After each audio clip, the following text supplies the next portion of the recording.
বিভিন্ন সময়ে বিভিন্ন রূপে মা কালীর পুজো করা হয়। রটন্তী কালী পূজা মাঘ মাসের চতুর্দশী তিথিতে করা হয়। রটন্তী শব্দটি রটনা শব্দ থেকে এসেছে, যার অর্থ প্রচার করা। বিশ্বাস করা হয় এই বিশেষ দিনে দেবীর মহিমা চারিদিকে ছড়িয়ে পড়ে। মুক্তকেশী মায়ের মহিমা এই তিথিতে সর্বস্তরে পালিত হয়।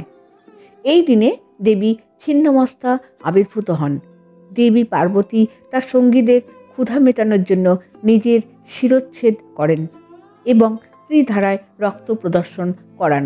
মানুষের বিশ্বাস, যাদের জীবনে দাম্পত্য সুখ নেই বা যারা অশান্তিতে ভুগছেন, তারা এই রটন্তী কালী পূজার দিন উপবাস করে মায়ের আরাধনা করলে অবশ্যই সফলতা পাবেন। এই পূজাতে 5টি গোটা ফল নিবেদন করতে হয়। তিথি থাকাকালীন নিষ্ঠা ভরে মায়ের আরাধনা করলে মা ভক্তের ডাকে সাড়া দেন। এই বিশেষ দিনে দেবীর মহিমা চতুর্দিকে রটে যায়। মুক্তকেশী মায়ের মহিমা এই তিথিতেই সর্বস্তরে রটিত হয়। শ্রীকৃষ্ণের প্রেমলীলায় মত্ত ছিলেন রাধা। সেই সময় একদিন দুপুরে গোপিনীরা প্রভুর বাঁশির আওয়াজ শুনে ছুটে এসেছিলেন। গিয়ে বনের মধ্যে দেখলেন শ্রী রাধা মা কালীর সাধনা করছেন। সেই দিন স্মরণ করেই এই বিশেষ চতুর্দশী তিথিতে রটন্তী কালী পূজা অনুষ্ঠিত হয়।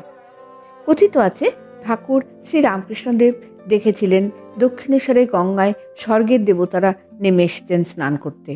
সেই কারণে আজও বহু মানুষ দক্ষিণেশ্বরের গঙ্গায় রটন্তী চতুর্দশীর ভোরে বহু পুণ্যার্থী স্নান করতে আসেন। এদিন সকল মন্দিরের দেবতারাই সেজে ওঠেন বিশেষ সাজে। এবার জেনে নিই সেই পুণ্যলগ্ন কখন। আগামী 24শে মাঘ 8ই ফেব্রুয়ারি 2024 বৃহস্পতিবার। চতুর্দশী তিথি 9টা 23 মিনিট থেকে পরদিন 9ই ফেব্রুয়ারি শুক্রবার দিবা 7টা 33 মিনিট পর্যন্ত চতুর্দশী থাকবে। ভিডিওটি শুনে যদি আপনাদের ভালো লাগে তাহলে একটি লাইক দিয়ে অবশ্যই চ্যানেলটিকে সাবস্ক্রাইব করবার অনুরোধ রইল।